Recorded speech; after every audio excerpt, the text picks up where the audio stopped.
Okay, so as Derek said, my name is Joy Miller. I'm the Scholarships Program Manager at the Office of the State Board of Education here in Idaho. I've been managing statewide scholarships for just about 6 years, and before that I spent 10 years in financial aid. And trust me, I never thought I would be here. I started off wanting to be in academic advising, student services, but kind of fell into financial aid. And honestly, it's fun, it's awesome, and we get to make people happy. So I am going to get started. I tend to find this mode to be a little bit easier, so I hope it's not distracting. So let's get into it. Okay, so I'm going to talk first a little bit about the scholarships we have available at the State Board office through the state of Idaho through tax dollars and other appropriations. And then I'm going to get into some financial aid, and then I'm going to talk a little bit about our Next Steps website. So first of all, let's start with our biggest program, the Idaho Opportunity Scholarship. We have a lot of people who've heard of this program. We serve almost 7,000 students every year with this program. So it is our biggest, it's our best, it's our most highly funded. This scholarship, it is up to $3,500 a year for 4 years. So you can get up to 4 years. You just got to renew it every year. Tell us that you're coming back. And you have to be an Idaho resident who graduated from an Idaho high school, homeschool, or its equivalent. You have to have a minimum GPA, the 2.7.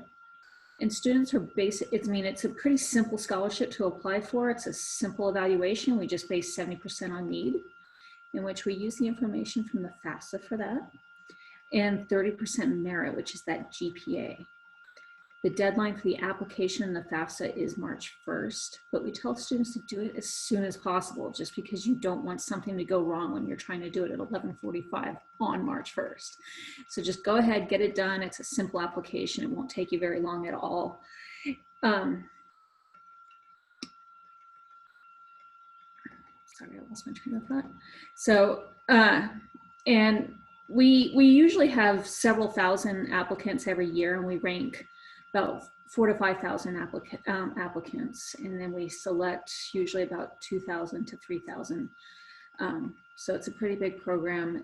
We disperse about $20 million every year, and it's definitely one that you should want to spend your time on, just because it really only takes a few minutes, and you don't need anything except the application and your FAFSA, which the FAFSA you should be doing anyway. All right.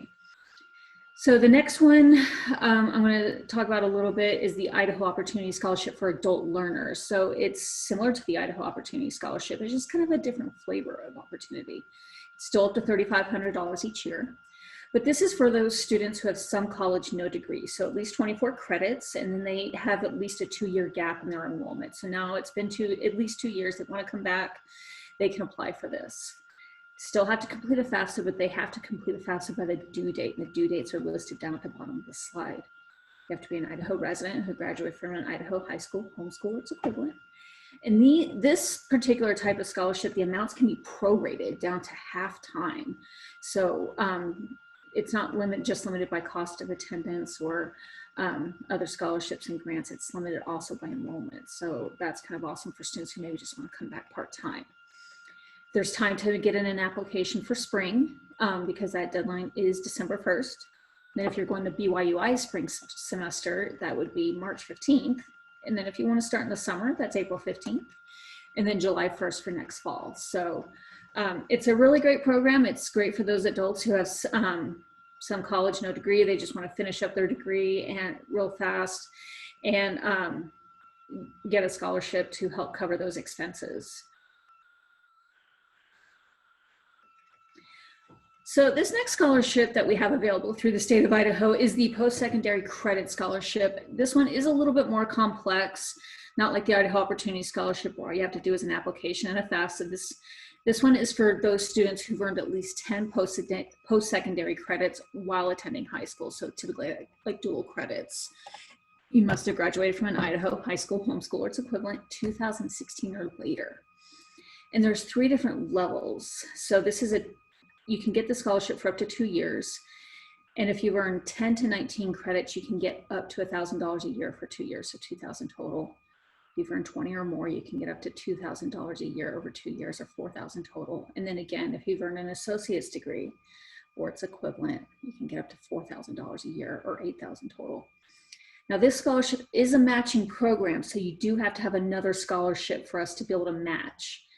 It matches scholarships that meet these following requirements. It has to be competitive, meaning it's open to any eligible applicant to apply. It can't be a scholarship that your family just gave you if they happen to own a business. It must be merit-based, meaning there was a minimum GPA or test score to apply for it. And it must be from a business or an industry meaning it's like for a specific major. So there's scholarships out there that are for agriculture majors or business majors or whatever. So that would be okay if it were a scholarship for an agriculture major where there was a minimum GPA and it was kind of open to anybody to apply for. This one can be complex with people trying to understand which scholarships are eligible to be matched or not. And what I tell students is, hey, shoot us an email. My contact information is at the end of the slide, or it's on our website, boardofed.idaho.gov. And we'll tell you whether or not it'll be a match before you go through the application process and upload everything. And because you do have to upload your high school transcript of the classes you took while a high school student, and documentation of a scholarship that you were awarded. So this next program, it's not technically through our office. We help them with the application process, but we don't actually make any decisions on the Governor's Cup scholarship. There's kind of two different flavors of Governor's Cup. There's academic, and then those for students who are going into career and technical programs, which are usually 2 to 3 years in length. They're $3,000 a year for up to 4 years, and 3 years for career technical. The academic is for graduating seniors of an Idaho high school, homeschool, or and the emphasis typically is on public service, or those students who are involved in their campus and community through sports or volunteerism. But in the last several years, they actually started asking students if they have a barrier to going on to higher education, and then if they had to work as a high school students, because there are some students like myself who have to work and they can't get as involved because they have to work to either help their families or save for college or whatever. So they have started asking those questions, so they don't totally discount those students with that experience. This does have a short essay, 500 words, still very short. So there is a little bit more involved with this one. You need at least a 2.8 GPA. And if you're applying for the academic scholarship, your deadline is February 15th. Now for the career technical, you don't have to be a graduating senior. You can be a first-year student in a career and technical program. And the deadline there is April 15th. So all the same stuff, just a little bit different deadlines, and you can be a little bit further in your educational career than for the academic. So this last program that I'm going to talk about is the Armed Forces Public Safety Officer Scholarship. We don't have a lot of students who are eligible for this. Just because of the circumstances that are involved. It's for dependents of those who are killed or 100% disabled in the line of duty as a member of the armed forces or as a public safety officer. The deadline is open. You must use the scholarship within 10 years of your high school graduation. I typically tell people to email me because there's some other nuanced requirements that I typically like to talk to students about before they go through this application process, which is a lot more involved. There's a lot of documentation that has to be gathered, and it actually ends up going through a multi-level approval process. And the reason why is because it pays for everything: tuition, fees, on-campus room and board if you're full-time, books, supplies up to $500. Like, it covers quite a bit. Okay, applying to state programs, the application is open. It has been since like the last few days of September. So you go to boardofed.idaho.gov and you click on scholarships, and there's going to be a blue apply now button on any one of the scholarship pages there. We really ask that you do not use a high school issued email address. And there's a couple different reasons for this. Our emails can get blocked a lot of times when we're trying to email a high school email, or right after graduation, many high schools will shut that email off pretty quickly. And if you're one of the students who's waitlisted for the Opportunity Scholarship, if we're not able to award you in the first round, but we're able to award you sometime over the summer, you will miss these emails. I get them bounced back to me a lot, and there's nothing I can do about it. You're going to need your social security number. It's a good idea if you have that social security card to double check and make sure you're entering that properly, because we use that social security number in your name to match to your FAFSA data, because we actually bring in your FAFSA data for you, but we need to be able to match it. We need your legal name to be spelled properly. We need your social security number to be able to make that match. You're also going to need your cumulative unweighted GPA. And it does ask for your EDU ID number. Every high school senior and anybody who's been in the Idaho high school or higher ed system since 2010 should have an EDU ID number. It's not required, just because not every student's going to have an EDU ID number, but it is highly recommended because it does help us with matching us to your GPA information and other statewide information that we do have access to. When you apply for state programs, usually the question is with opportunity, when will I find out? So the deadline for opportunity is March 1st, but because we have to reconcile the data of thousands of students, you typically aren't going to hear back from us until early to mid-April. And that's going to be over email, because in terms of the scholarship staff at the state board, it's just me and a part-time person. So I have to use email to communicate, because I'm usually, if I'm trying to reconcile some FAFSA data, I'm usually emailing you and maybe 200 other people. So email is very important. It's very important you check your email regularly. So after talking about state scholarships, don't stop there. I always tell students to apply for as many scholarships as they can. So let's go to the Next Steps website.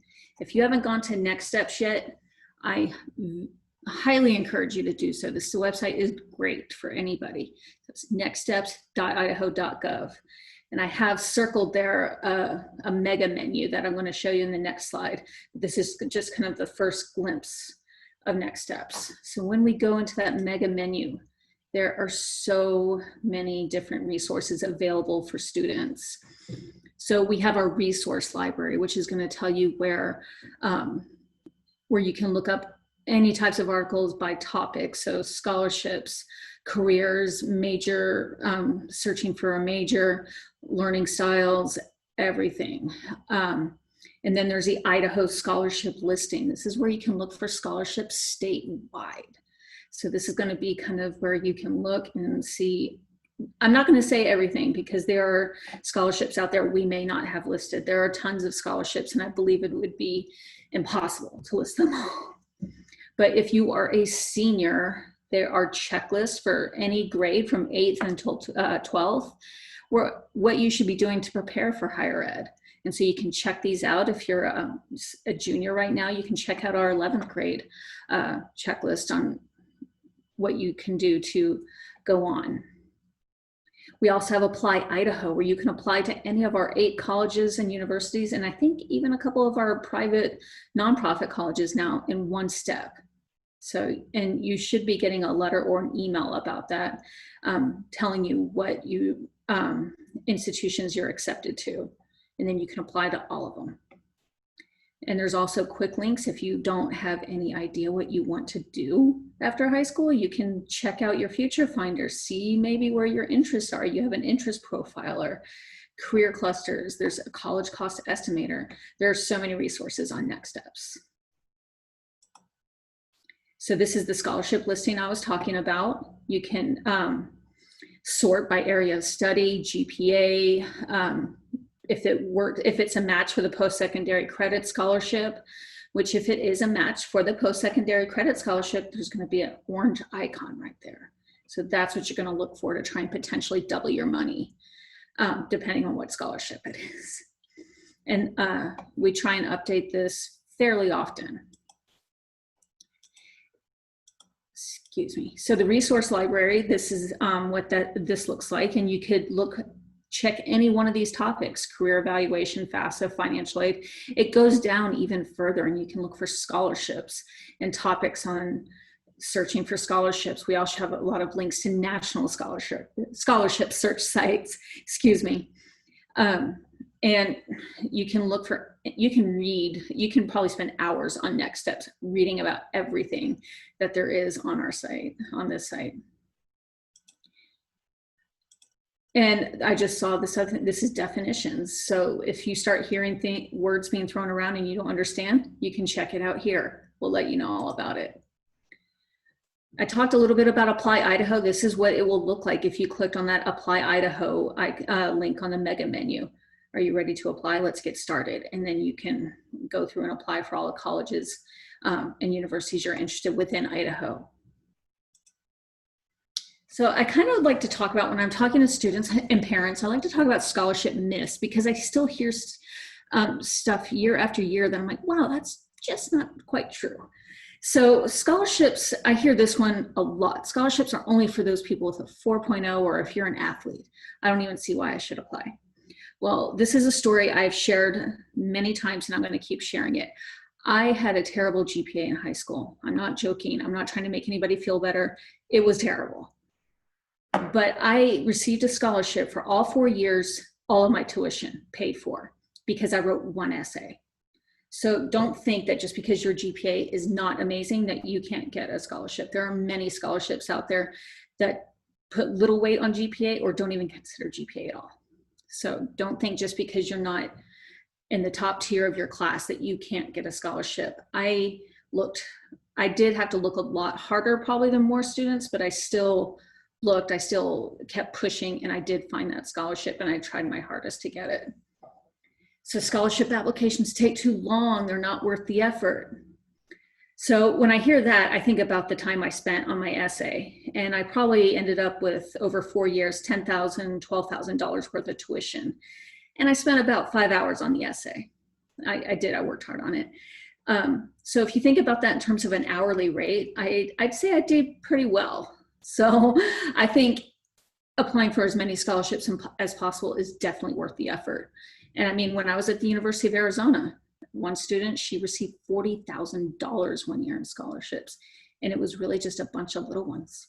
So it's not always about the big, huge scholarship, $20,000 ones. Sometimes you can make a lot of little ones add up to be something big. And only high school seniors get scholarships. This is also not true. You can apply as a college student. You can apply as somebody who's just wanting to go back to school and hasn't earned a bachelor's degree yet. You can be 70 and say, hey, I want to go back to school, and that's awesome. And you can apply and get scholarships possibly.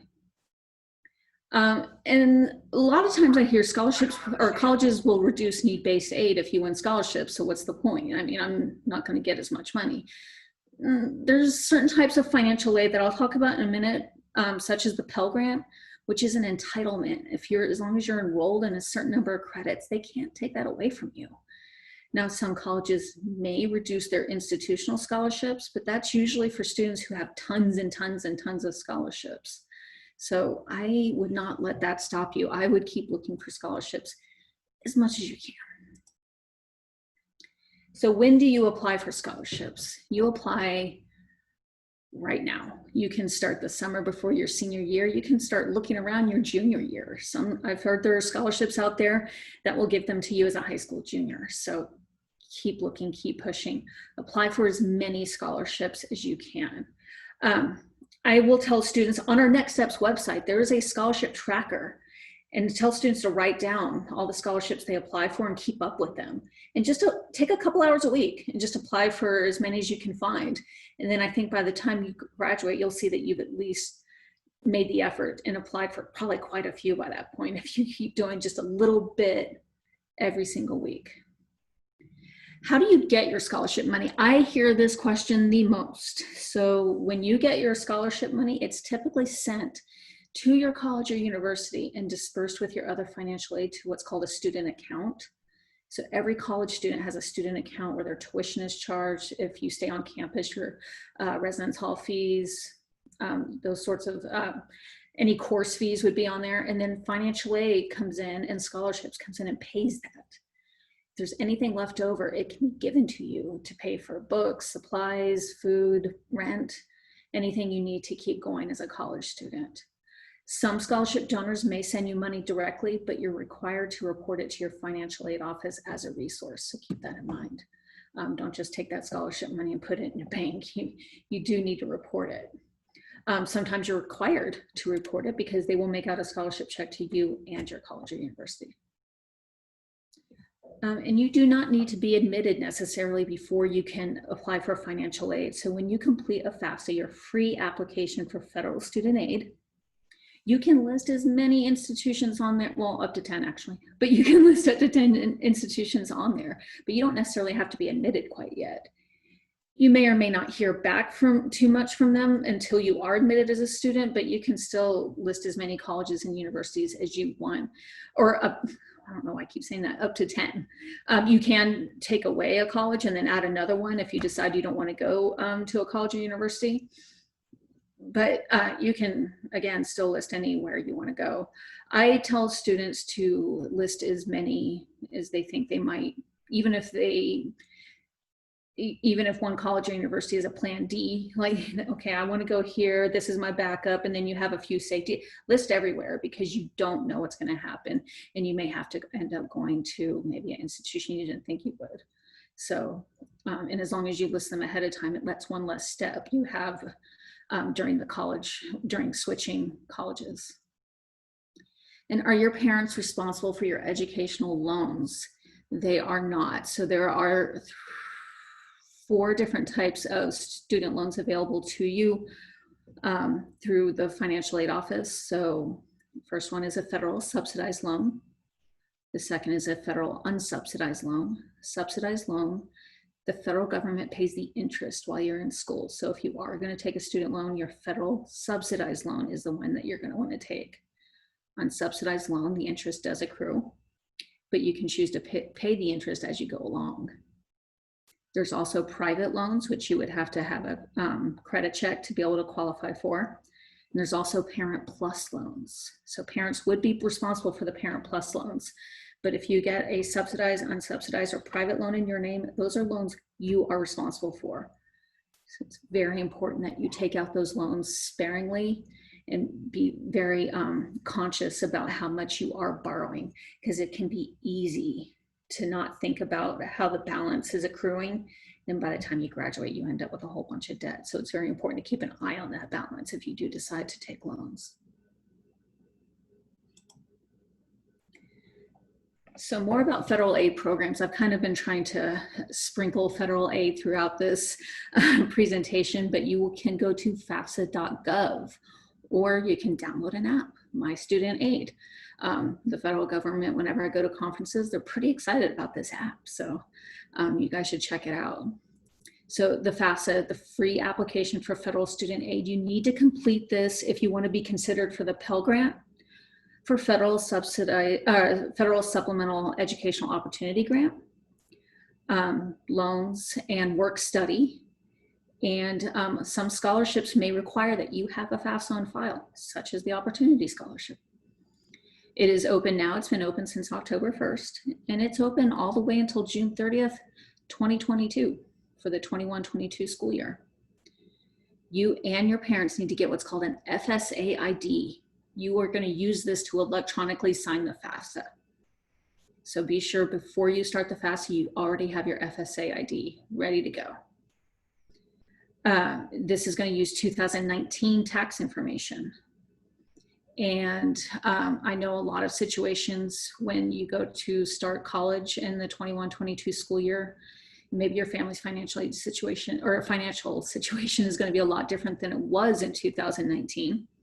So ask your college or university about a special circumstance appeal if you do have a financial situation that is drastically different than what it was back in 19. And it's important when completing the FAFSA that you maintain all communication with your college or university.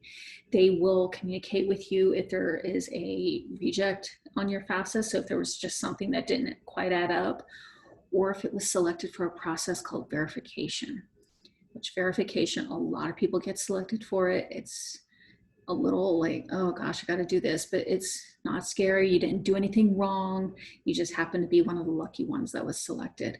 And your financial aid office is there to help you. You just have to read the email. You have to do what the email asks you to do, and then you'll get through it just fine. And not that you wanted to hear this, but you must complete a FAFSA every year. The first one is a little bit more involved than a renewal FAFSA. You're really just updating your information on the renewal FAFSA, but still it has to be done every year. I have done a FAFSA every year since 1996, just because I like to see what's on it every year and be able to have it fresh in my mind when I'm talking to students. For some reason, my colleagues love that little tidbit about me. Okay, so some common FAFSA mistakes. Try not to leave anything blank. If it doesn't apply to you, put a 0. Try and answer all the questions as best that you can, as completely as you can. Don't forget to report all required sources of untaxed income. So like child support, and then there's some other less common untaxed income places on there. But then don't report income that you're not supposed to, such as certain types of disability and the equity on your main family home. I see that every year. So be sure that you hit those question mark icons next to each question and read the instructions in the window that pops up there. The other one is not reporting both parents' financial information. Again, this is another one I would see every year. So if you live with your mom most of the time, so she's the one that you're going to want to put on your FAFSA application. If she remarried, you're going to want to put both your mom and your step parent. And a lot of families have an issue with that, but that is required, that if your parent that you are reporting on the FAFSA is remarried, that you would put that step parent information. And don't forget to sign the application. I see this with Opportunity, where students insist to me that they did the FAFSA. They got to the final page, but they didn't actually go through and sign and get that confirmation page, or they didn't get the confirmation email. So make sure you are getting that confirmation email that you did complete it. And the other thing is missing those state deadlines or priority deadlines. We're going to have some of these coming up here in a month or so. So be sure that you are submitting your FAFSA early so that you can be considered for all types of aid that they have available. So colleges and universities, I mentioned that Federal Supplemental Opportunity Grant. If a college or university has those grant funds, sometimes it's on a first come, first served basis. So you're going to want to get your FAFSA in as early as possible so that you can be considered for everything. And don't skim the questions or don't dismiss directions. Read as much as you can. Make sure you're doing it correctly. Ask questions if you have to. But again, click on that question mark that's next to each question if you aren't clear on how to answer a certain question. And then again, don't forget to create that FSA ID before you start the form. You're going to want to get that going. Just because it's a little bit of an annoyance if you are already through the FAFSA and you're, oh, I don't have any way to sign this. And if you were to do a signature page, that takes a while. So do the FSA ID. And this is a slide about the reminders about Apply Idaho. I apologize, this probably should have been earlier.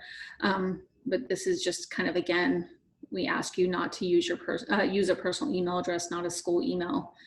And you can do Apply Idaho until June 30th, 2021. So you do have some time. But again, always a good idea to get things done as early as possible so that you don't miss out on anything. So as promised, this is me, this is my contact information. You can email me or the scholarship help email listed there. And these are our two websites, boardofed.idaho.gov. If you just want to do a /scholarships, you'll get right to the scholarships page, and then there's the next step site again. And I'm happy to help you with any questions. All right, the floor is open up again for any questions that you guys may have.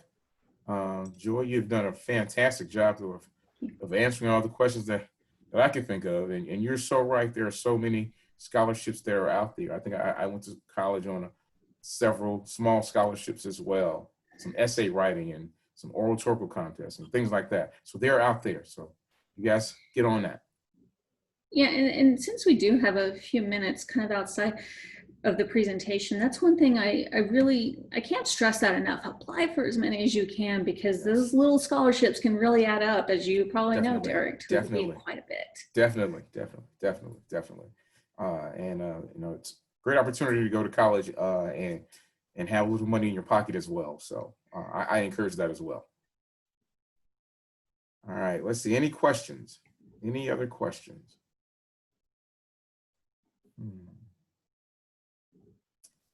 Okay. Well, you have provided your email address, Joy, and again, this this And I can session. I'll put my email in the chat. Okay. Too.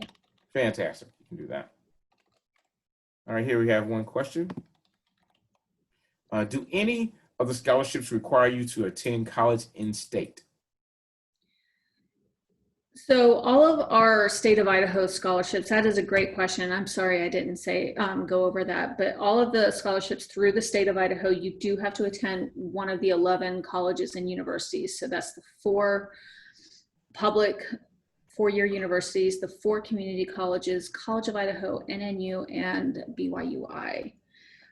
State of Idaho scholarships can't be used out of state, or they can't be used at any of the for-profits. Fantastic. Fantastic. Any other questions? Kind of on that, Go ahead, Joy. Kind of on that is, if you or your student are planning on going to an out-of-state college or university, still apply for opportunity, just because it only takes just a few minutes. Because one thing I also see every year is a student will say, oh, I didn't apply because I was going to go to Boston College and now I can't. Can I still apply for opportunity? And I can't make exceptions to the deadline. So apply for opportunity is like your plan D, your backup plan. All right. Another question. What are the for-profit colleges in Idaho? So that would be, I know some of them have gone out of business, but I believe Carrington College is still around. Brown Mackey's gone out of business. And